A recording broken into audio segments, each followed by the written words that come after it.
नमस्ते। तुस दिखा रहे हो न्यूज़ रूम 24 आवाज ते आऊंगा पवन शर्मा। नवी सरकार ते लोकें दे मुद्दे एक नवे एपीसोड च तुंदा मता मता स्वागत। प्रोग्राम की पूरा दिखना, लाइक करना, शेयर करना। ये programme powered by Shri Sai Ram enterprises जेडे बंडर सीमेंट दे C&F ने कठुआ च जेडी ऐड चला दी है उनदे च उनदा नाम, उनदा मोबाइल नंबर दित्ता है। तुस उनदे पर कंटैक्ट कर सकते हो सीमेंट अच्छा मकान बनाने वास्ते।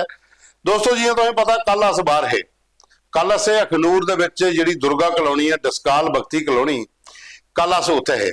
उत्थों की बड़ी सारी लोगों दी डिमांड आईयां, बड़े चर दा लोग पिछे लगे। कल अस गए उधर, असें वो कल प्रोग्राम भी चलाया क्योंकि त्रै लोग ने, त्रों लोगों के विच वो लोग पिछे दे। एक मंत्री सतीश शर्मा और उनके इलाके के लोग उस कलोनी च रहिंदे ने। DDC सुरेश शर्मा चौकी चौरा ते मैरा मांदरा दे उनके लोग रहिंदे ने। उहदे बाद कन्नै गए ते अखनूर के भी लोकल लोग उत्थे रहिंदे ने, जिहड़े स्थानीय विधायक ने BJP के मोहन लाल और उनका भी इलाका है। लेकिन त्रोने विच कोई भी उत्थे नहीं पुज्या ते जिहदी हालत बड़ी खराब है। तो अज वो थले बड़े सारा कमेंट आए दिन तो DDC सुरेश शर्मा और सानू फोन करिए भी आख्या कि ये पूरा प्रोसेस जो मैं चलाया था लेकिन कुछ वजह कन्नै रही है। हालांकि इलाका दूर पौंदा था, मेरा कॉन्स्टिट्यूएंसी नहीं है, लेकिन लोग मेरे इलाके दिन इंदे वास्ते जिहड़ी इंदियां मुसीबतां ना वो मियां दूर करनियां। वो आखा दिन कि विद इन डेज अस जाके चक्कर लागे पूरा प्रोसेस आखा दे कीते दा असें। पूरा जिहड़ा रोड है ब्लैक टॉपिंग भी होई जाग, पानी की जिहड़ी समस्या है वो भी दूर होई जाग और उहदे कन्नै लाइट की समस्या ते आलमोस्ट जिहड़ी हल होई दी। लेकिन मेन दो समस्या उत्थे सड़कें दियां ते दूआ पानी दियां। वो आखा दे कि बड़ी जल्दी ये हल होई जागन। उन्हें साढ़े नाल श्योर किया, अज उन्हें फोन किया, फोन पर सारी गल हुई है। वो आखदे कि with in days us tour करगे और जिहड़ियां भी समस्या लोकें दियां दूर हो जागन। So wet it down, get your money up. I put money down. Thank to us. We're dealing with things you ain't seen before. We're feeling the जीतेगा, फर्क नजर आएगा। वंडर सीमेंट फर्क नजर आएगा। plenty happens in this bitch. I'm out work. Wonder cement use करो। ਉਹਦੇ ਬਾਅਦ ਚੋਂ ਅੱਗੇ ਚੱਲੇ ਆ। ਇੱਕ ਵੀਡੀਓ ਸਾਡੇ ਕੋਲ ਹੈ ਬਾਰਡਰ ਇਲਾਕੇ ਦੇ ਵਿੱਚ ਜਿਹੜੇ ਸਕੂਲ ਹੈ ਉਹਨਾਂ ਕੀ ਥੋੜਾ ਜਿਹਾ ਲੋਕਾਂ की बच्चों की मॉक ड्रिल करिए दसा दिन कि पाकिस्तान जी इसलिए स्थिति बनी दी है पहलगाम हमले के बाद च कि लगातार जिस तरीके कन्नै बार्डर का पर माहौल बने दा पाकिस्तान कुछ मौका भी फायर खोली सकता इस कड़े इलाके च भी। हालांकि LOC पर तो फायर करा दा पर वाल इंटरनेशनल बार्डर पर भी फायरिंग की है।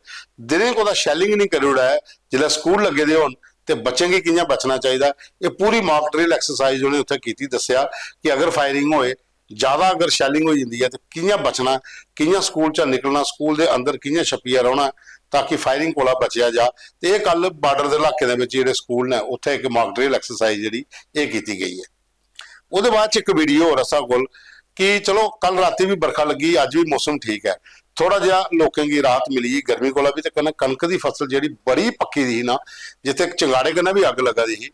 कल बिश्नाह दे विच बहुत ज्यादा नुकसान होया, कणक भी तबाह हुई ते कई कुल्ले भी तबाह होए। नुहाड़े च वीडियो तुस दिखा दो JCB मशीनां लाई है, समान बाहर कड्ढना पिया, बड़ा मुश्किल होई दा लोकें आस्ते। तो हुण ये जिहड़ा सिस्टम जिहड़ा कल बरखा बरी जहाज इहदे कन्नै थोड़ी जी राहत ये मिली कि कणक गिली हुई अगर हुण चंगाड़े भी पाउण ते बर्फ जिहड़ी अग है वो नहीं लगग ते कन्नै कुल्ले भी लोकें दे बची जाङन। बेसिकली क्या है कि तुसीं पता ग्राएं पिंडें विच मैक्सिमम गुज्जर कुल्ले जिहड़े ने रोड दे कंढे ने जां जिथे खेतर ने ज्यादा उहदे विच ने, और जे अग लगदी है तो कुल्ले भी पराली दे हुंदे, उत्थे पराली दे ढेर लगे ते बड़ी जल्दी अग जिहड़ी वो लगी जांदी है। ते इह हुण थोड़ी जी राहत कल्ला दी है कि बरखा हुई है तो कणक का तना भी गिला होई दा ते इसला अग नहीं फड़ग। और दूआ नंबर हुण मैक्सिमम कणक जिहड़ी कटोई भी जा रही है। फिर उसदे बाद अगला चलदे आ साडे कोल एक बड़ा इंपॉर्टेंट मुद्दा बार्डर के इलाके के रौहने वाले जिन्ने भी लोग हैं बार्डर के जां ग्राएं च कुतै भी कि एडवाइजरी जारी की गई है आर्मी की बखी का ते सिविल एडमिनिस्ट्रेशन की भी बखी का ते सूचना प्रसारण मंत्रालय ने भी एडवाइजरी जारी की। मीडिया की बखरी है तो लोगों वास्ते भी है कि तुंदे इलाके की जिहड़ी भी फौज को मूवमेंट होती है वो फोटो मत खिंचो, वो वीडियो मत बनाओ। लोग क्या करा दे फोटो खिंची खिंची फेसबुक पर पाई जाते, वीडियो बनाई बनाई फेसबुक पर पाई जाते। कई आर्मी के रिटायर्ड जनरल ने जिन्हें अपील की है कि ये लोग काम नहीं करन क्योंकि दुश्मन की तुम मौका देंदे हो अपनी मूवमेंट दसी है। इस करिए बार्डर इलाके के जिन्ने भी रौहने वाले लोग ने वो चाहे LOC पर होन जां इंटरनेशनल बार्डर पर होन, जिहड़ा भी सारा प्रोग्राम देखा दिन उनके अगे अपील है कि अगर तुंदे इलाके च कोई फौज की अपनी मूवमेंट है वो फोटो नहीं खिंचो तो वो वीडियो भी नहीं खिंचो, सोशल मीडिया पर नहीं पाओ ताकि दुश्मन की कोई फायदा नहीं मिले। क्योंकि इसलिए तुम पता पहलगाम हमले का बाद जो बार्डर पर माहौल बने दा वो वाली चिंता बनी दी, लोग डरे दिन सहमे दिन। अपनी भी तैयारी है, वो लोग भी ज्यादा तैयारी करिए बैठे दे बॉर्डर पर साड़ी भी तैयारी है, लेकिन असें अपने फोटो वीडियो जेह्ड़े ये नहीं खिच्चने चाहिए, ये सोशल मीडिया पर फेसबुक यूट्यूब पर इंस्टा पर ये नहीं पाने चाहिए। ये कन्नै दुश्मन गी मौका मिली जाता ताकि वो सारियां चीज़ां जेह्ड़ियां तुंदे कोल इत्थों पता कर लै किहड़े इलाके च किहड़ी फौज ते किहड़े वैपन ते किहड़ियां गड्डियां उत्थे चला दियां ते इहदे कोला थोड़ा बचियै रवो, इसी नहीं छेड़ो है भी।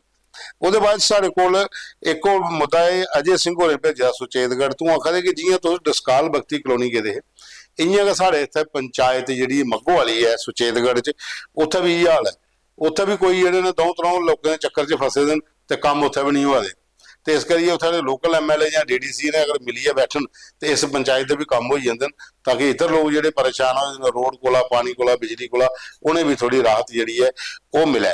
और दूआ नंबर एक साढ़े कोल मुद्दा होर आए दा कि जेह्ड़े लोकें जम्मू कश्मीर दे विच जेह्ड़े बार्डर इलाके पर किसान जिन्ने भी हैन, ये लोकें दा मुद्दा यह है कि अस खेतीबाड़ी आस्ते जेह्ड़े ट्रैक्टर खरीदने आ सानूं इहदे पर एक्स्ट्रा पैसे देने पौंदे, 9% GST बक्खरी देने पौंदी है, ते सरकार चाहे तो किसानें गी ट्रैक्टरें च छूट देऐ, सबसिडी देऐ, ताकि खेतीबाड़ी आस्ते अस ट्रैक्टर अगर इस्तेमाल करने तो सानूं थोड़ी जी न्हाड़े च राहत मिलनी चाहिए। ये प्रीतम सिंह होर ने, चौधरी प्रीतम सिंह होर, इन्हें सानूं मुद्दा भेजे दा रामगढ़ दा कि ट्रैक्टर तो चलाना चाहते हैं लेकिन ये पर GST जी लगा दी है, वो किसान जो वो थोड़ा पिछा पैर बरती लेंदा। सरकार अगर रिबेट दे सबसिडी दे तो खेतीबाड़ी आस्ते ट्रैक्टर अस भी खरीदना चाहते हैं। यह साढ़े को अज के फोटो वीडियो तो मुद्दे जो खबर चला रही है तो कैप्शन है, कैप्शन के एक WhatsApp नंबर है, वो पर तुम अपने मुद्दे सानू भेज सकते हो, अस अपने प्रोग्राम च शामिल करचे, कोशिश करके ज़्यादा को ज़्यादा थोड़े मुद्दे जोड़े तुंदे जिथे के प्रतिनिधि तक पहुँचाचे ताकि तुंदे भी काम हो जान। और प्रोग्राम तुंदा अपना है, नवी सरकार ते लोकें दे मुद्दे तुंदे आस्ते शुरू कीता हा, प्रोग्राम अगे वधी जादा, काफला और बढ़ाओ, लाइक करो, शेयर करो, प्रोग्राम की पूरा देखो, कमेंट्स भी करो। और ये programme powered by Shri Sai Ram enterprises जेडे बंडर सीमेंट दे C&F ने कठुआ च। कल फिर मिल गए, माता धन्यवाद।